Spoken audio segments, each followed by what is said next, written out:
Sur le chemin menant à la grande ville de Béziers, deux ânes progressaient péniblement sous le soleil. Ils avançaient lentement, leurs sabots frappant la terre sèche à chaque pas. L'un, un petit âne gris, aux oreilles fouettant l'air, était chargé de lourds sacs de sel destinés aux marchands. L'autre, plus trapu, portait d'énormes ballots d'éponge que le marchand tenait à livrer en personne à une connaissance. Les deux bêtes ne se connaissaient que depuis le matin, lorsque leurs maîtres respectifs, croisés sur la route, avaient décidé de voyager ensemble pour se tenir compagnie et, surtout, pour se protéger des brigands. Bien qu'âgés différemment, les deux ânes avaient bien plus de 16 ans derrière eux, des routes usées et des histoires à raconter. Les heures passaient. Sous la chaleur, le sel semblait s'alourdir sur le dos du premier âne. Il grognait, s'arrêtait souvent, et s'imaginait quel supplice ce serait d'atteindre le village suivant. L'autre âne, lui, profitait de la légèreté de son chargement, et parfois, il se permettait même un hennissement moqueur en voyant son compagnon chancelant sous la charge salée. À midi, les maîtres décidèrent de faire halte près d'un ruisseau limpide qui serpentait entre les roseaux. Ils descendent les sacs, laissent boire les bêtes, puis, profitant du moment, se plongent dans la fraîcheur de l'eau, riant bon cœur, inconscient du petit drame qui allait se jouer. L'âne chargé de sel, assoiffé et épuisé, s'approcha du bord du ruisseau.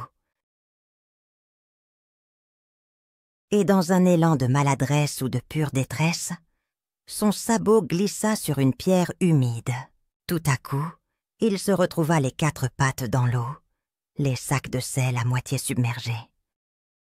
Il essaya de se relever, un peu honteux devant son compagnon, mais constata quelque chose d'étrange.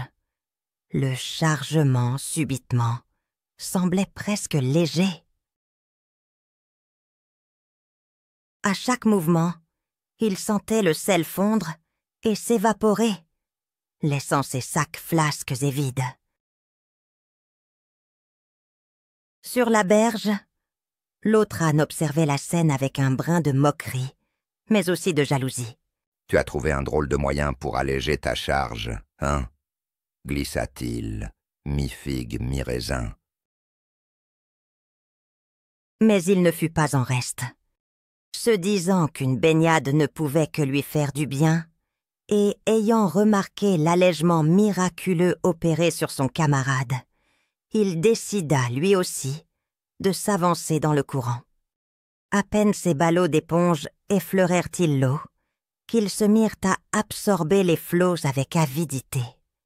En un instant, la cargaison devint si lourde qu'il chancela, puis s'écroula au bord, incapable de faire un pas de plus. L'âne chargé de sel se releva, léger comme une plume, et, sous le regard médusé de son camarade, gambada sur la pelouse, savourant la liberté retrouvée. Son maître, voyant les sacs vides, fronça les sourcils, mais l'âne, lui, profitait du repos du guerrier.